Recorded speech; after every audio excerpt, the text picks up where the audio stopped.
My name is Staci Williams, and I'm a member of the Bus Riders Union.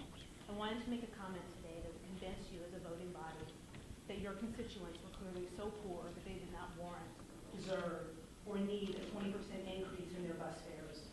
And then I realized that my comment alone was not going to be good enough. Let's deal with the facts.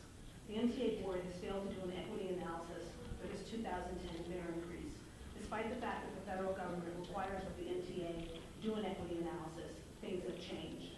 Poor people of color make up the majority of your bus ridership. Today, unemployment is 13.2%, up from 5% in 2007.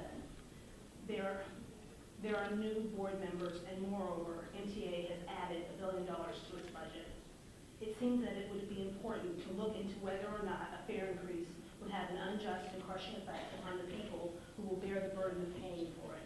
The MTA board continues to be in direct violation of federal civil rights laws. Thank you. All right.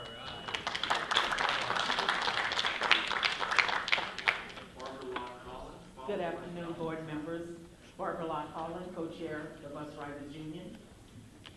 If this budget goes through, you will have erased at least half of the total services introduced during the consent decree. This is a direct attempt at destroying the gains of the consent decree and turning back the clock to a racist transportation policy of the past. You are boldly throwing dirt in the face not only of transit-dependent people, but of Judge Hatter and civil rights itself. In 2006, MTA's attorney stood before Hatter and said that we, the public, had nothing to fear, that no attempt would be made to destroy the gains of the consent decree. And yet the record shows, year after year, MTA has been chipping away at these gains. In June 2007, months after the decree expired, MTA attempted draconian measures to raise the fare by 42%. We are urging you at this time, do not raise the fares, and we are asking for a public hearing. Thank you.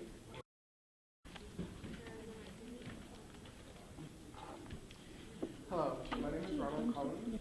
I'm a transit-dependent community college student from South LA and a member of the Bus Riders Union.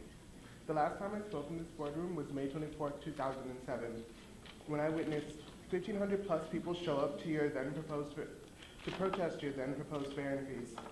You sufficiently ignored us and rose our fares anyway.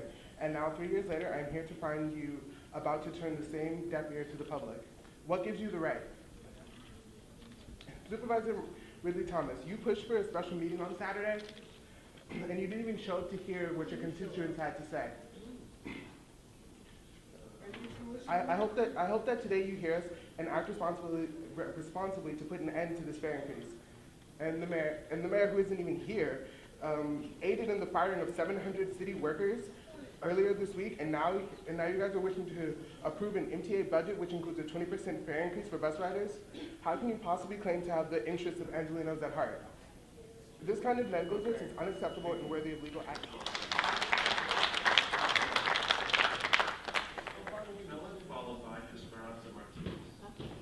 My name is Crystal McMillan. I'm a member of the Bus Riders Union, and I'm here today to demand a true public hearing and a stop to the fare increase. The history of this agency is filled with the folly of listening to bad legal advice. We are not only asking you to think about the spirit of the law, but also the letter of the law.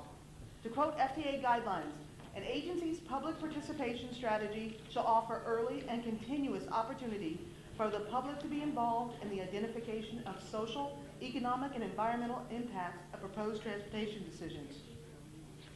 The last public hearing on this fare increase was in 2007.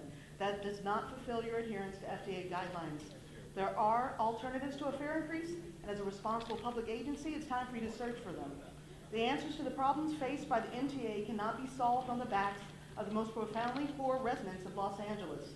FTA guidelines require continuous public participation, and by not holding a public hearing, you are in direct violation of civil rights.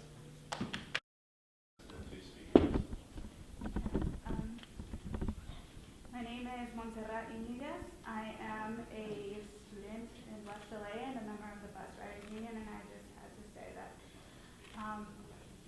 any good business takes care of its clientele. And that's pretty much fact. So, from what I've witnessed in the past 5 years struggling against this business and to get the service that I as a consumer deserve from it, that you appeal to a clientele that I don't even see on the bus. It's entrapping living life on a failing business model's time, fitting schedules into transportation options that are slowly disappearing, and budgeting for a service that isn't even worth the cost. I'd rather walk most days. I get that it's hard on the business end, but it's harder on the consumer end. Care about the effect it's having on your people is heavy.